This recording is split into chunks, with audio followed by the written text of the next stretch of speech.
하나님은 우리가 받은 것을 확신하고 누리길 원하십니다. 받은 것 많죠. 또 그것을 확신에 이르기를 원하실 뿐만 아니라 누리기를 원하십니다.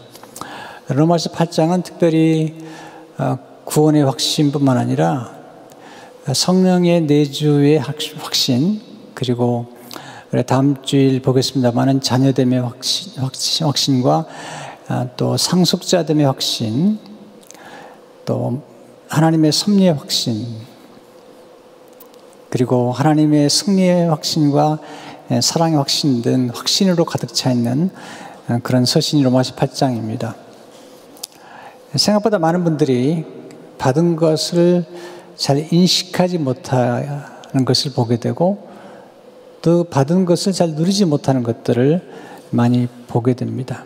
사도 요한이 보니까 성도들이 예수 믿으면 영생을 얻게 되는데, 영생을 얻고도 그 영생을 잘 알지 못하기 때문에 사도 요한이 요한 1서를 기록을 하는 것을 보게 되죠. 요한 1서 5장 13절을 보게 되면, 내가 하나님의 아들의 이름을 믿는 너에게 이것을 쓰는 것은 너희로 하여금 너에게 영생이 있음을 알게 하려 함이라. 이미 영생을 받았는데 그 인식하지 못하는 성도들에게 영생이 있음을 알게 하려 합니다. 우리가 받은 걸 알아야지 누릴 수가 있잖아요. 여러분, 그리스도인의 참된 부요함은 자신이 이미 소유하는 것을 깨닫고 누리는 데 있습니다. 사도 요한은 우리가 받은 영생을 알고 누리도록 고면하고, 이어서 참 놀라운 것은 이 확신과 함께 기도로 고면하고 있다는 거죠. 그래서 요한일서 5장 14절 15절을 보게 되면, 그를 향하여 우리가 가진 바 담대함이 이것이니 그의 뜻대로 무엇을 구하면 들으심이라. 우리가 무엇인지 구하는 바를 들으신 줄을 안즉 우리가 그에게 구한 것을 얻은 줄을 또한 아느니라. 자, 영생이 있는 것을 알고 또 우리가 구한 것을 얻은 줄을 아는 것, 이게 이제 견고한 확신에 이르는 것을 보게 됩니다. 로마서 8장에서 오늘 본문에서 우리가 하나님이 말씀하시는 확신은 또 확신에 이르게 되는 길을 우리에게 가르치는데, 무엇이, 누가 우리를 견고한 확신에 이르게 하는 걸까요? 첫째로, 성령님은 의심을 넘어 견고한 확신에 이르도록 도와주신다고 말씀하고 있습니다. 의심을 넘어 견고한 확신이라는 말은 우리가 의심의 과정을 거칠 수밖에 없다는 거죠. 그리고 의심의 과정을 거쳐서 견고한 확신에 이르게 되는 것을 보게 됩니다. 예수 잘 믿어도 의심이 들어오기도 하고요, 또 의혹이 들어오기도 하고 흔들리기도 합니다. 제가 89년도에 교회 개척하고 참 많이 흔들렸습니다. 왜냐하면 교회를 시작했는데 사람들이 모이질 않고, 그리고 설교가 잘 준비되지 않은 중에 굉장한 디프레션과 의심과 의혹 속에 빠지게 되었습니다. 참 당황스러웠습니다. 왜냐하면 목회자인데, 목회자라면 확신과 그리고 견고함이 내 안에 자리 잡아야 되는데, 교회 시작한 다음에 열매가 바로 드러나지 않기 때문에, 또 사람들이 모이지 않기 때문에 엄청난 그런 혼돈과 그리고 두려움, 것들이 찾아온 것입니다. 제일 당황스러운 것은 뭐냐면, 보통 목회자들이 그 성도들에게 신앙을 지도하는 중에 의심을 경험했던 경험들이나, 또는 목사이지만 의혹을 경험했던 부분들에 대해서 거의 얘기를 안 해주시더라고요. 그렇기 때문에 목회자인 내가, 또 신학교에서도 그런 걸 제가 잘 못 들어봤기 때문에, 목회자인 내 안에 갑자기 찾아온 반갑지 않은 손님이죠. 의심과 의혹이 저를 괜히 괴롭혔습니다. 근데 그때 그렇게 힘들어할 때 하나님 제게 주셨던 위로 중에 하나는 세례 요한입니다. 세례 요한이 정말 예수님을 증거했잖아요. 예수님이 그리스도시요, 그리고 하나님의 어린 양, 세상 모든 죄를 지고 간 하나님의 어린 양이라는 사실을 증거했고, 또 성령이 비둘기처럼 임하는 것을 보았던 세례 요한이 감옥에 들어가잖아요. 헤로드 왕의 잘못을 직고했다가 감옥에 들어갔습니다. 감옥에 들어가다 보니까 거기서 혼자 고립된 가운데 갑자기 의심이 찾아온 거죠.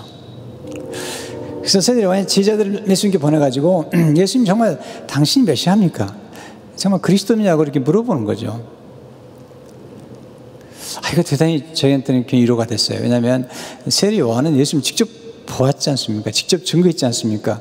그럼에도 불구하고 감옥에서 의혹이 찾아왔다는 것 자체는 제게 좀 위로가 됐던 것 같아요. 근데 예수님이 세례 요한의 제자들에게 찾아갔을 때 세례 요한을 책망하지 않으셨다는 거예요. 그래서 세례 요한에게 메시아라는 사실을 증거할 수 있는 증거의 정보를, 자료를 주신 거죠. 그게 마태복음 11장 4절에서 6절의 말씀인데요. 예수께서 대답하시되 내가 가서 듣고 보는 것을 요한에게 알리되 죄송합니다. 맹인이 보며 못 걷는 사람이 걸으며 나병 환자가 깨끗함을 받으며 못 듣는 자가 들으며 죽은 자가 살아나며 가난한 자에게 복음을 전파한다 하라. 누구든지 나로 말미암아 실족하지 아니하는 자는 복이 있도다 하시니라. 이것은 메시아의 증표죠. 세례 요한 제자들에게 세례 요한에게 가서 내가 메시아라는 사실을 알려줘라. 또 거기서 끝나지 않고 예수님이 세례 요한을 굉장히 칭찬하세요. 마태복음 11장 11절을 보게 되면 내가 진실로 너에게 이르노니 여자가 낳은 자 중에 세례 요한보다 큰 이가 일어남이 없도다.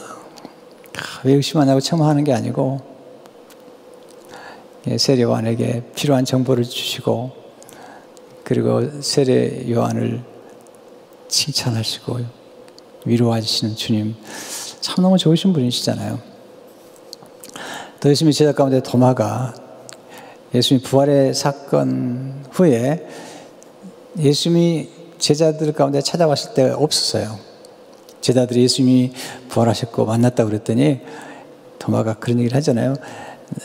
내가 그의 손에 못자국을 보며 내 손가락을 그 못자국에 넣으며 내 손을 옆구리에 넣어보지 않고는 믿지 않겠다고 얘기하니까 예수님이 그걸 아시고 찾아오시잖아요. 참 친절하시죠.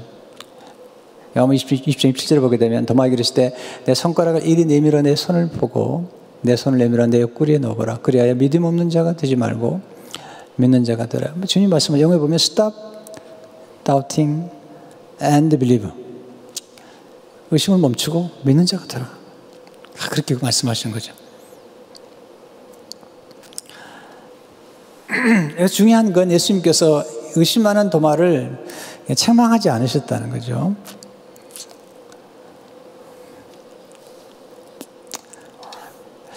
그의 의심이 예수님을 믿지 않겠다는 게 아니고 더욱 확신에 이르기 위한 의문이었다는 거죠.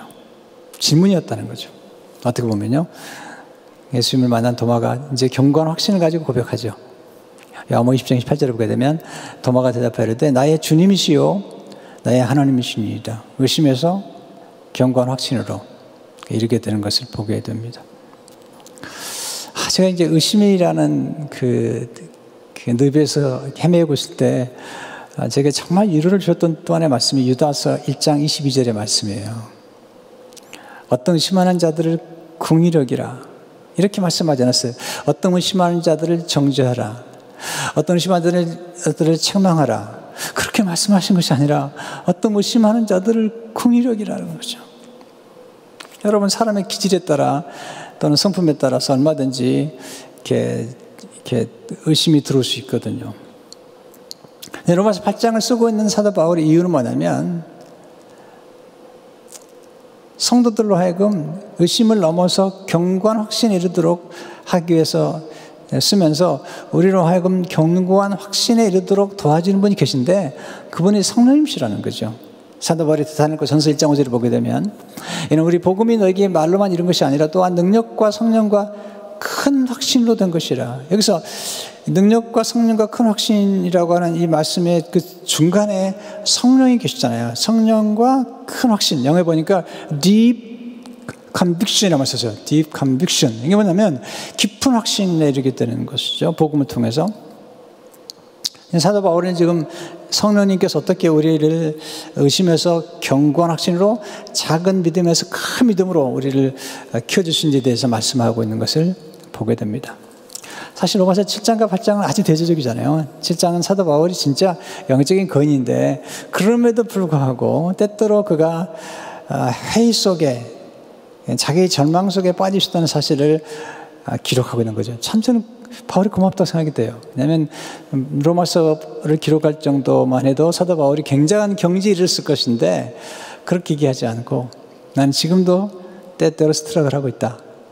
그러면서 그의 절망에 대해서 로마 7장 24절에 이렇게 얘기하고 있죠. 오라 나는 공고한 사람이로다. 이 사망의 몸에서 누가 나를 건져내리라. 자기 자신을 분석하고 성찰하다가 절망하죠. 아니 또 그의 안에 있는 죄가 있다는 사실을 알고 절망하죠. 그러나 거기서 멈추지 않아요. 그러니까 예수 그리스도를 바라보는 가운데 감사. 7장 25절에 보면 우리 주 예수 그리스도를 말미암아 하나님께 감사하리로다. 그리고 8장 1절 2절로 넘어오죠. 그러므로 이제 그리스도 예수 안에 있는 자에게는 결코 정죄함이 없나니 이는 그리스도 예수 안에 있는 생명의 성령의 법이 죄와 사망의 법에서 너를 해방하였습니다. 참 놀라운 말씀이죠.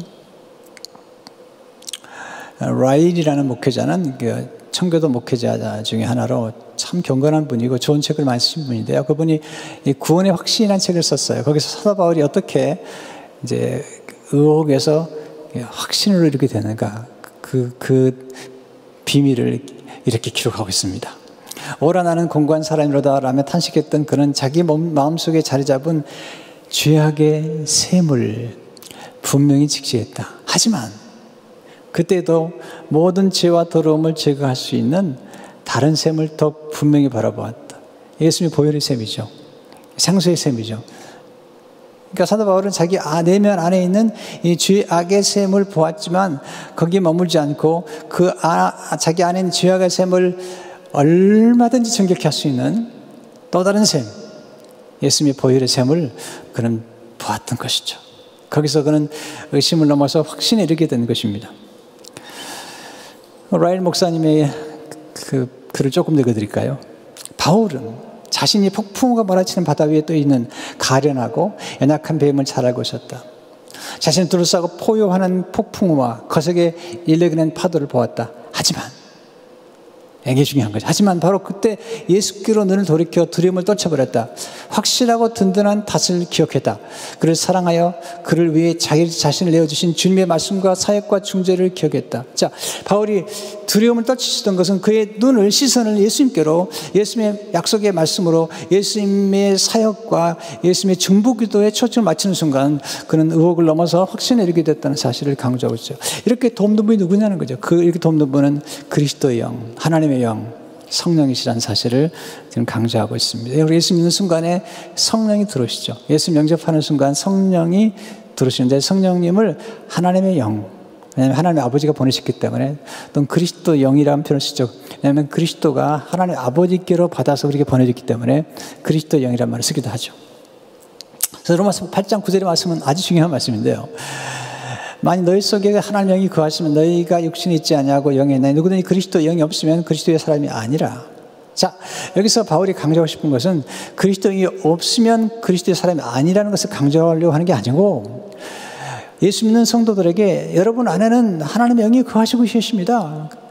그렇기 때문에 그리스도 영이 여러분과 함께 하시기 때문에 여러분은 그리스도의 사람입니다. 그리스도에게 속해 있는 사람입니다. 사실을 강조하고 있는 거죠. 뿐만 아니라 그리스도의 영, 성령이 여러분 안에 계시기 때문에 이 성령님은 예수 그리스도를 죽은 자 가운데서 다시 살리신 영이십니다. 하나님 아버지께서 그리스도 예수를 죽은 자 가운데서 다시 살리시기 위해서 그리스도를 죽은 자 가운데서 다시 살리시는 성령을 보내셨는데, 그 성령님이 여러분 안에 거하시기 때문에 여러분도 여러분의 죽을 몸도 다시 살 것입니다라는, 다시 이 부활의 확신, 생명의 확신을 심어주는 말씀이 로마서 8장 10절에 11절의 말씀이에요. 잘 보세요. 또 그리스도께서 너희 안에 계시면 몸은 죄로 말미암아 죽은 것이나 영은 의로 말미암아 살아있는 것이니라. 예수를 죽은 자 가운데 살리신 이의 영이, 예수를 죽은 자 가운데 살리신 이는 하나님이세요. 누구를 통해서? 성령을 통해서 너희 안에 거하시면 그리스도 예수를 죽은 자 가운데 살리신 이가 곧 하나님이시죠. 너희 안에 거하시는 그의 영 성령으로 말미암아 너희 죽을 몸도 살리시리라. 놀라운 메시지잖아요. 로마서 8장 2절에서 우리가 죄와 사망의 법에서 이제 생명의 성령의 법이 죄와 사망의 법에서 우리를 해방할 수 있다고 그랬잖아요. 놀라운 메시지잖아요. 이게 확신인 거죠. 성령이 우리 안에 역사하시게 되면 이제 우리가 영원한 형벌이 아닌, 영원한 죽음이 아닌 영원한 영생 그리고 부활에 대한 소망을 갖게 되는 것이죠. 성령이 와서 하시는 일은 뭐냐면 우리 안에서 의심을 극복하고 넘어서서 확신에 이르도록 도와주시는 것이죠. 두 번째, 성령이 영의 생각을 통해 견고한 확신에 이르도록 도와주시는 것입니다. 바울은 생각의 중요성을 아주 강조하죠. 아니, 성경 전체가 강조합니다. 자, 5절을 보세요. 육신을 따른 자는 육신의 일을, 영을 따른 자는 영의 일을 생각하느니. 여기서 육신을 따른 자가 말하는 육신은 뭐라는 의미일까요? 보통 우리가 육신을 따른 자는 육의 지배를 받는 거죠. 영을 따른 자는 성령의 지배를 받는 거죠. 자, 여기서 말하는 육신이 뭘까요? 성경에 보면 육신이라고 표현할 때 보통 육신, 육, 몸, 육체 이렇게 표현하는데 그 문맥에 따라서 세 가지로 우리가 이해할 수 있습니다. 첫째, 육신은 인류를 의미합니다. 누가복음 3장 6절을 보게 되면 모든 육체가 하나님의 구원하신 보라. 이 모든 육체는 인류를 의미하죠. 이사야 40장 5절을 보게 되면 여호와의 영광이 나타나고 모든 육체가 그것을 함께 보리라. 이것도 인류를 의미하죠. 두 번째, 육신은 몸을 의미해요. 예수님 말씀이 육신 되셨잖아요. 또한 로마 12장 1절을 보게 되면 그러면 형제들아, 내가 하나님의 모든 자비하심으로 너희를 구원하니 너희 몸을 하나님 기뻐하시는 거룩한 산 제물로 드리라. 이 몸은 육신을 의미해요. 우리 몸. 네, 그러니까 우리가 육신을 의미할 때 우리 몸도 포함되어 있죠. 세 번째, 이게 이제 사도 바울이 주로 쓰는 표현 중에 하나인데, 육신은 타락한 죄의 본성을 의미하죠. 지금 여기서 사도 바울이 육신을 따르는 자라고 할 때, 육신을 따르는 자는 타락한 죄의 본성을 따라가는 것이고, 이 육신에 있는 사람은 하나님이 기쁘시게 할 수 없다는 거죠. 하나님을 믿지 않기 때문에 죄의 본성 안에 살며, 죄의 본성 가운데 가장 무서운 본성은 뭐냐면 하나님 부인하는 거예요. 하나님을 거역하는 거예요. 네. 거기서부터 모든 게 나오는 거죠. 자, 하나님을 모르고 하나님이 없다고 얘기하고 하나님께 반역한 데로부터 모든 죄가 나오는 거죠. 이게 육신의 일이라는 거죠. 육신의 일, 육신의 죄의 본성을 따라 사는 사람들은 가만히 있어도, 죄의 본성을 따라 사는 가만히 있어도 그냥 맺는 열매가 있다는 거죠. 그게 이제 갈라서 5장 19절에서 21절에 나오는 말씀이에요. 육체의 일은 분명하니, 영을 보면 죄의 본성은 분명하게 나타나는데, 분명하게 이런 열매를 맺는데, 곧 음행과 더러운 것과 호색과 우상숭배와 주술과 원수 맺는 것과 분쟁과 시기와 분냉과 당짓는 것과 분열함과 이단과 투기와 수치함과 방탕함과 또 그와 같은 것들이라. 전에 너에게 경계한 것 같이 경계하노니 이런 일을 하는 자들은 하나님의 나라를 유업으로 받지 못할 것이요. 그러니까 육의 본성, 죄의 본성을 따라 사는 사람들은 이런 결과를 가져오는데, 성령을 받은 사람들은, 영을 따라 사는 사람들은 이런 것들을 물리치고 이런 것들을, 죄를 죽이는 거죠. 네, 죄를 죽여버리는 거죠. 성령의 능력으로 물리치는 것입니다. 그래서 오늘 지금 사도 바울이 육신을 따른다는 것은 죄의 본성을 따르는 거지만, 영을 따라간다는 건 성령의 인도를 받아서, 로마서에 보면 성령을 따라 행하는 것을 아주 강조하잖아요. 근데 그게 이제 생각과 관련돼요. 로마서 8장 5절에서 8절을 보게 되면 육신을 따르는 자는 육신의 일을, 영을 따르는 영의 일을 생각하나니, 자, 그 다음에 굉장히 중요한, 육신의 생각은 사망이요, 영의 생각은 생명과 평안이라. 육신의 생각은 하나님의 본성이다는 이는 하나님의 법에 굴복하지 않을 뿐 아니라 할 수도 없습니다. 육신에 있는 자들은 하나님을 기쁘시게 할 수 없느니라. 곧 죄의 본성을 따라 사는 사람들 하는 생각은 사망이고, 그리고 하나님을 기쁘시게 할 수 없다는 거죠. 여러분, 하나님을 기쁘시게 하는 것은 믿음이잖아요. 그리고 하나님을 기쁘시게 하는 그 믿음을 따라 사는 사람들의 생각은 성령의 생각, 영의 생각을 따라 살아가는 것을 강조하는 것을 보게 됩니다. 자, 그러면 이제 우리가 질문하겠죠.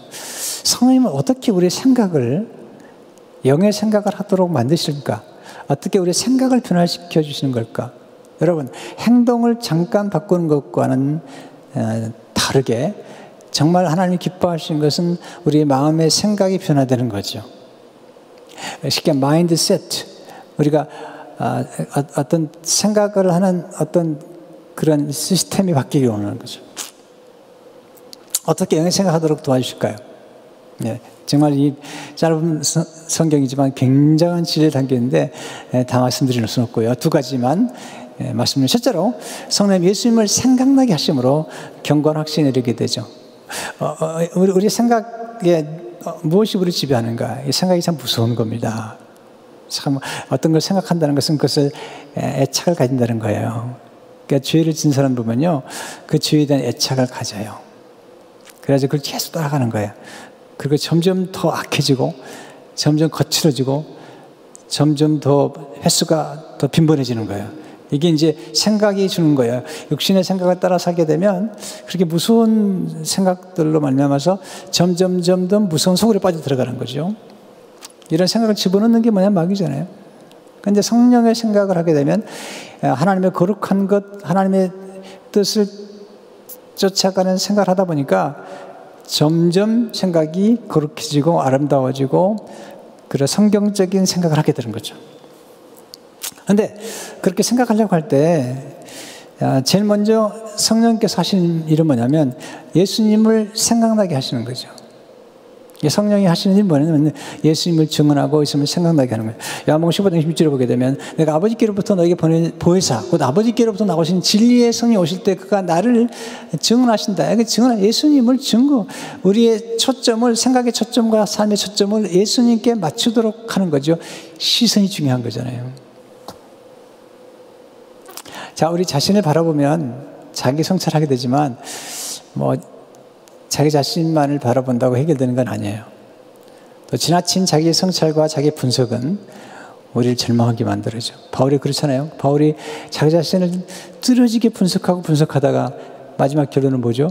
오라 나는 공고한 사람이로다. 이게 자기 성찰이 깊은 사람들이 가지는 절망이죠. 근데 우리는 성령님의 도우심을 얻으면서 자기 자신을 보던 눈을 이제 예수 그리스도를 바라보는 것입니다. 성경에 보면 깊이 생각하라고 할 때 너희 자신을 깊이 생각하라, 너의 선행을 깊이 생각하라, 이렇게 말씀한 적이 없어요. 예수를 깊이 생각하라. 히브리서 3장 1절을 보게 되면, 그러므로 함께 하늘의 부르심을 받은 거룩한 신들아, 우리가 믿는 도리의 사도이시며 대제사장이신 예수를 깊이 생각하라는 것입니다. 왜? 예수님만이 우리 진정한 피난처고 안전한 바위가 되시기 때문이죠. 시편 60편 3절을 보게 되면 주는 나의 피난처시요 원수를 피하는 견고한 망대십니다. 지금 원수가 뭐죠? 지금 전 세계를 움직이는 원수가 이 바이러스. 네, 이런 바이러스를 공급하는 또 하나의 원인이 뭐냐? 뒤에 보면 사탄이 있는 거죠. 이 원수를 피하는 견고한 망대는 그리스도, 하나님이시잖아요. 사무엘하 22장 33절 보게 되면 하나님 나의 경관이 오시며 나를 안전한 곳으로 인도하시며, 하나님 우리를 가장 안전한 곳으로 인도하신다는 것입니다. 두 번째, 성령님 약속의 말씀을 통해서 견고한 확신에 이르게 하신다는 겁니다.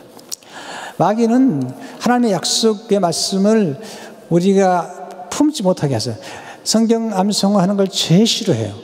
사탄은요. 예수님이 마귀와의 싸움에서 다 성경을 암송을 통해서 물리쳤잖아요. 그러니까 우리가 하나님의 말씀을 암송하고 읽고 암송하고 묵상하는 게 왜 중요하냐면, 이 말씀이 우리 안에 깊이 뿌리를 내리게 되면 약속의 말씀의 이 열쇠를 가지고 살아갈 수 있는 거죠. 여러분, 마귀가 하는 건 뭐죠? 마귀가 하는 건 다 의심하게 만드는 거예요. 아담과 하와를 찾아와가지고 옛뱀이 했던 일이 뭐냐면 하나님의 말씀을 왜곡시키는 거죠. 하나님의 말씀을 의혹하게 만드는 거죠. 하나님의 말씀은 틀렸다는 거죠. 그리고 거짓 확신을 심어주는 거죠. 거짓 확신을 심어. 이게 굉장히 위험한 거예요. 하나님처럼 될 거라는 거죠. 네, 하나님처럼 될 거라는 거죠. 그게 거짓 확신이죠. 마귀는 거짓 아비예요. 예수님은 진리시죠. 성령님이 하시는 일은 예수님의 진리 되신 말씀을 생각나게 하시고, 그리고 예수님이 가르친 모든 것, 하신 모든 것을 생각나게 하시는 분이죠. 요한복음 14장 20절을 보게 되면 보혜사 곧 아버지께서 내 이름으로 보내실 성령 그가 너희에게 모든 것을 가르치고 내가 너에게 말한 모든 것을 생각나게 하리라. 여기서 말씀이에요. 내가 너에게 말한 모든 것. 우리가 성경 암송을 하고 또 약속의 말씀을 우리 가슴에 새기는 게 굉장히 중요합니다. 우리가 신앙생활 하면서 조심할 건 의심의 늪에 빠지지 않는 게 중요해요. 가끔 의심이 찾아오긴 하지만 너무 깊이 빠져들면 안 되죠. 여러분, 성경 다음으로 많이 인쇄된 책이 뭔지 아세요? 존 보닛은 철로역정입니다. 이 존 보닛은 평신도 설교자였습니다. 그러나 이번에 예수 믿고 나서 깊은 의심, 의혹, 절망에 빠져 들어갑니다. 예수님 영접한 지 50일 만에 그게 찾아온 건 의심이었어요. 거기다가 이제 이분 기질이 뭐냐면 기질이 우울질입니다. 그래서 자기 분석이 심하고 자기 죄에 대한 정죄감이 심했던 사람이죠. 거기다가 감옥에 있다 보니까 감옥에서 굉장히 많은 이제 사탄의 공격을 받았죠. 그러는 중에 그의 생애를 보면 그의 그런 어려움 중에 그를 붙잡아줬던 약속의 말씀인데 로마서 8장이에요. 네, 로마서 8장의 말씀을 그는 붙잡고 로마서 8장에 나오는 확신, 그러므로 이제 그리스도 예수 안에 있는 결코 정죄함이 없다는 이 놀라운 말씀, 또 하나님의 사랑하는 자 그 뜻대로 부르심을 입은 자들에게는 모든 것이 합력하여서는 이룬다는 이 하나님의 섭리의 확신, 하나님의 사랑에 끊을 자가 없다는 이 놀라운 확신, 이 확신을 붙잡고 일어섭니다. 그러면서 이제 그의 경험상으로 그를 의심하게 만들었던 것이 무엇인지를 깨닫게 되면서 이제 의심의 늪에 빠지지 않고 의심을 극복할 수 있는 그 길을 존 보닛이 철로역정에서 기록하고 있습니다. 철로역정에 보면 이제 크리스찬이라는 기독인이죠. 크리스찬이 이제 무거운 죄짐을 이제 십자가 앞에서 내려놓고 소망이라는 친구와 함께 이제 순례길을 가게 됩니다. 순례길을 가는 중에 잘못 의심의 성에 들어가게 됩니다.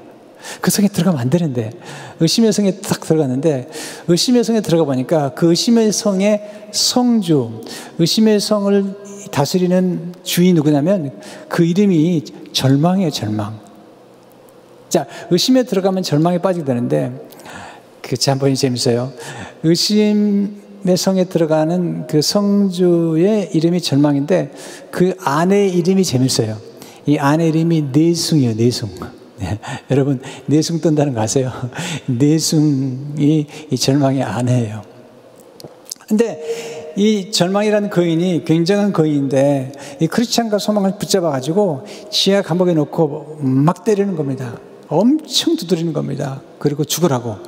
네, 죽으라고. 예, 안 죽나 보겠다. 그러면 잡아놓는 것입니다. 정말 고통스러워합니다. 그 스토리 보게 되면요. 나중에는 얼마나 힘들었는지 이 크리스찬과 소망이라는 친구가 소망은 소망을 줘야 되는데 소망이라는 친구도 절망을 해가지고 둘 다 이제 이렇게 사는 바에는 죽는 게 낫겠다고 그렇게 절망을 합니다. 그리고 이 절망의 거인의 아내는 자꾸 자기 남편에게 이 크리스찬과 소망이 죽었는지 확인하라고 아주 죽이라고 이렇게 압박을 넣는 상황인데 그런 중에 이 크리스찬과 소망이 기도하기 시작합니다. 밤에 한참 기도하다가 새벽녘에 하나님께서 성령의 도우심으로 이 크리스찬에게 깊은 깨달음을 줍니다. 그가 가지고 있는 것을 알게 해줍니다. 그가 가지고 있었던 것은 뭐냐면 약속의 열쇠였어요. 약속의 말씀 열쇠인데 그걸 잊어버리고 있었던 거죠. 철로역정에서 그는 이렇게 기록하고 있습니다. 그날 밤 크리스찬과 소망은 기도하기 시작했다. 그들의 기도는 거의 날이 밝을 때까지 계속되었다. 동이 트기 직전 크리스찬은 반쯤 정신이 나간 듯 흥분해서 소리 질렀다. 나는 바보 멍청이야. 내가 원하기만 하면 도망칠 수 있는데 이렇게 더럽고 냄새나는 지하 감옥에 누워만 있다니. 소망 형제, 내 품속에는 약속이라는 열쇠가 있네. 이 열쇠만 있으면 아마 의심의 성에 있는 모든 자물쇠를 다 열 수 있을 걸세. 그래서 소망이 정말이세요? 어서 열쇠를 꺼내 감옥문을 열어보도록 하세요 하고 말했다. 크리스찬은 품속에서 열쇠를 꺼내 감옥문을 열어보았다. 열쇠를 넣어서 돌리자마자 빗장에 쉽게 풀렸다. 놀랍잖아요. 이 의심이라는 성에서 그들이 탈출할 수 있던 것은 약속의 말씀의 열쇠였던 거예요. 그리고 두 사람이 탈출하면서 나오는 길에 다른 순례자들을 위해서 기둥을 세우고 거기다 이렇게 글을 새겨놓습니다. 이 울타리 너머에 있는 길은 의심의 성으로 가는 길이다. 그 성의 주인인 절망 거인은 하늘나라의 왕을 멸시하고 하나님의 거룩한 순례자들을 죽이려고 혈안이 되어 있다.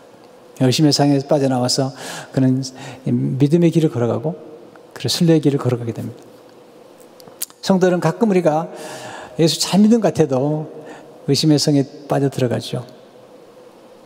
네, 그래서 너무 낙심하지 마세요. 기도하세요. 기도하시면 성령께서 우리가 이미 가지고 있는 것을 알게 해주세요. 그게 만약에 말씀이에요. 약속의 말씀 열쇠를 가지고 의심의 성의 자물쇠를 하나씩 열기 시작하면 이제 믿음의 길에 다시 서게 되고 견고한 확신 속에 이르게 되는 것이죠. 성령님은 우리 연약함을 돕기 위해서 중보기도를 하고 계십니다. 성령님이 하신 일은 우리 연약함을 돕는 일이죠. 우리를 위해서 기도해 주시고 또 우리랑 기도하게 하시는데 로마서 8장 20절을 보게 되면 이와 같이 성령도 우리 연약함을 도우시나니 우리는 마땅히 기도할 바를 알지 못하나 어디 성령이 말할 수 없는 탄식으로 우리를 위하여 친히 간구하시니라. 이 말씀은 나중에 제가 또 한번 설명하겠습니다만은 성령님이 우리의 연약함을 도우신다.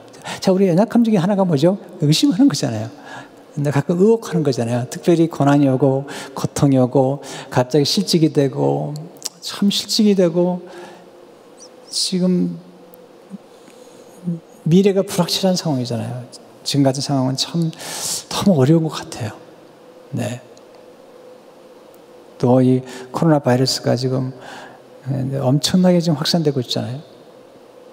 예. 흑사병이 확산되는 데는 5년이 걸려서 5년.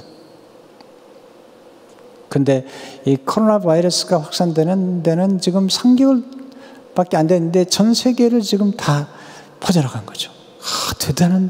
대단한 거죠. 이유 중 하나가 비행기라고 그래요, 비행기. 이 경계가 무너진 거죠. 비행기를 타고 막 그냥 날아다니는 거죠. 이럴 때 예수 믿는 사람들도 좀 겁이 났죠. 그러나 주님은 우리에게 말씀하세요. 코로나 바이러스를 바라보지 말고 예수 그리스도를 바라보라. 약속의 말씀 붙잡으라. 담대하라. 여러분, 봄을 이길 수 있는 겨울이 없어요. 하나님을 이길 수 있는 건 아무것도 없습니다. 바이러스는 반드시 정복될 것입니다.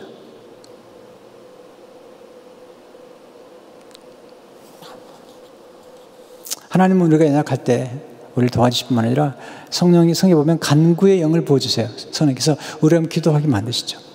크리스찬과 소망이 그 의심의 성에서 절망 거인이 그를 절망시킬 때에 그들은 밤을 새워 기도하다가 새벽녘에 깨달음이 온 거잖아요. 기도가 중요한 것 같아요. 또 하나님 말씀을 묵상하는 게 중요한 걸 정말 더 느끼는 것 같습니다. 제가 이번에 이 경건 확신과 기도에 대한 설교를 준비하게 된 것은 뭐냐면 지금 이 전염병이 돌면서 많은 분들이 좀 흔들리는 걸 느꼈어요. 그래서 그러지 말고 하나님의 말씀으로 견고히 돌아가야 되며 우리의 영생과 그리고 천국의 소망과 부활의 소망과 확신을 가지고 살아가는 이런 믿음을 가지면 좋겠다라는 마음으로 말씀을 좀 전하고 있는 것입니다. 근데 찰로 역정의 그 전기를 쓴 사람 중에 한 분이 피터 모든입니다. 피터 모든이라는 분이 그 존 버년의 전기를 쓰는 중에 존 버년을 붙잡아 준 것은 존 버년이 하나님을 붙잡은 것보다도 하나님이 존 버년을 붙잡아 줬다는 거예요. 여러분, 우리 인간은 하나님 붙잡는 것 같지만 자꾸 놔버리는 거죠. 최근에 신천지에 빠져 들어갔다가 나온 한 자매가 이 판소리를 한 자매인데 그 자매가 간증하는 걸 듣게 됐어요. 수많은 사람들이 신천지에 빠져 들어갔다 나오지 못했는데 그 자매님은 나온 거죠. 부모님의 사랑으로, 하나님 은혜로. 근데 나중에 그렇게 고백하더라고요. 제가 이렇게 나온 것은 내가 하나님 붙잡아서가 아니라 하나님이 나를 붙잡아줬기 때문에 나온 것입니다. 그러면서 하나님의 사는 이렇게 로마 사람들이 하는 악수처럼 내가 손을 잡은 것이 아니라 하나님의 손을 잡고 이끌어 간다는 것입니다. 네, 여기 보세요. 펜 여기 있잖아요. 이 펜이 쓸 수 있는 것은 사실은요, 스스로 쓸 수 있어요. 누가 붙잡아 주는 것은. 이게 이제 확신이, 그리스도인의 확신인데, 그리스도인들이 스스로, 우리가 스스로의 노력과 스스로의 결심으로만 확신이 이런 것이 아니라 하나님이 우리를 계속해서 도와주시고 우리를 붙잡아 주시기 때문에 더 확신이 이르게 되는 것입니다. 제가 철로역정을 이제 어릴 적 읽고 지금도 이제 가끔 읽습니다만은 이 철로역정을 읽으면서 제게 가장 큰 감동과 그리고 확신을 갖게 했던 스토리가 하나 있습니다. 이제 철로역정이 이제 길을 가는 중에 해석자, 하나님의 말씀을 해석해주는 해석자의 집에 머물게 되죠. 그래서 여러 가지 질문해요. 한 번은 해석자의 집에 갔는데 벽난로가 있는데 벽난로가 자꾸 불을 이제 벽난로에 불이 펄 타오르는 거죠. 타오르는데 벽난로 앞에서 이 찬물을 계속 끼얹는 사람이 있는 것입니다. 근데 놀라운 사실은 이 벽난로 앞에서 찬물을 계속 끼얹는데도 불구하고 불이 점점 더 활발 타오르는 거예요. 그래서 궁금하잖아요. 아니, 벽난로에 물을 부으면 불이 꺼져야 되는데 오히려 불이 확 타오르는 거죠. 그래서 이 크리스찬이 묻죠. 해석자에게. 이게 도대체 무슨 일입니까? 아니, 이렇게 물을 부은데도 불구하고 점점 불이 활 타오르는 거 뭡니까? 그랬더니 이 해석자가 벽난로 뒤편으로 들어갑니다. 벽난로 뒤편에 가봤더니 어떤 한 분이 서 있는데 그 한 분이 서서 계속해서 뒤에서, 보이지 않는 뒤에서 기름을 붓는 겁니다. 기름을. 그러니까 앞에서 아무리 물을 부어도 뒤에서 기름을 붓기 때문에 불이 점점 타오르는 겁니다. 이게 뭘 의미하는 겁니까? 그때 해석자가 설명해 주죠. 이분은 그리스도이십니다. 마음속에 일어나고 있는 하나님의 일을 지속시키기 위해 계속해서 은혜의 기름을 붓고 계신 겁니다. 그래서 마귀가 아무리 난리를 쳐도 하나님의 백성들은 그 영혼에 언제나 은혜가 넘치는 것입니다. 그리스도께서 불길을 계속 타오르게 하기 위해 잘 안 보이는 벽 뒤에 계신 것도 보셨지요. 사람들은 그리스도께서 그런 곳에 계시기 때문에 마귀의 방해에도 불구하고 영혼의 은혜가 넘친다는 것을 깨닫지 못하고 있죠. 참 놀라운 통찰력이잖아요. 사실 우리가 흔들릴 때 우리 뒤에서 보이지 않는 데서 예수님께서 성령을 보내주시고 은혜의 기름을, 성령의 기름을 부어주심으로 우리의 신앙이 약해지거나 꺼지지 아니하고 계속 불이 타오르도록, 꺼져가는 등불 같을 때도 성령의 기름을 부어주심으로 활활 타오르게 만드시는 것을 보게 돼요. 지금처럼 이렇게 참 어려울 때 성도님들이 낙심하지 않고 기도하고 그리고 가정에 모여서 예배를 드리고, 또 저도 오늘 말씀을 증거하지만 여러분은 저를 보고 있지만 저는 이제 이 자리에서 선부 예배를 드리면서 정말 텅 빈 예배당 안에서 여러분을 믿음으로 상상하면서 설교를 하고 있는 겁니다. 어떻게 가능할까요? 하나님의 성령께서 내 안에 역사하시고 그 하나님의 말씀을 생각나게 하시고 깨닫게 하시고 그 성령의 기름을 부어주심으로 이 믿음으로 계속 승리할 수 있는 이 길을 걸어가고 있는 것입니다. 성도 여러분, 낙심하지 마십시오. 두려워하지 마십시오. 성령께서 여러분에게 성령이 여러분 안에 거하실 뿐만 아니라 예수님께 성령을 계속 부어주심으로 흔들리지 않게 하는 것입니다. 여러분, 세상과 환경을 바라보지 마십시오. 예수 그리스도를 바라보십시오. 약속의 말씀의 열쇠를 붙잡고 의심의 문을 열어버리십시오. 의심을 의심해버리십시오. 그리고 성령의 은혜를 따라 기도하는 가운데 더욱더 의심을 넘어서 견고한 확신 이름으로 이번 기회가 오히려 우리 온 성도들의 믿음이 더 견고해지는 그런 기회가 되기를 예수님 이름으로 축원합니다. 기도하겠습니다. 은혜로우신 하나님, 감사합니다. 오늘 말씀을 통해서 견고하고 흔들리지 않도록 도와주신 것을 감사합니다. 때로 우리는 흔들립니다. 약해집니다. 연약합니다. 그러나 주님께서 성령의 기름을 부어주심으로 우리의 믿음이 식지 않고 불타오르게 하신 것을 진심으로 감사합니다. 이 견고한 믿음을 가지고 살게 도와주시옵시고 우리가 이 믿음의 불을 사람들에게 지펴줌으로 공동체가 예수 그리스도 안에 있는 확신을 가지고 살아갈 수 있도록 축복해 주옵소서. 예수 이름으로 기도하옵나이다. 아멘.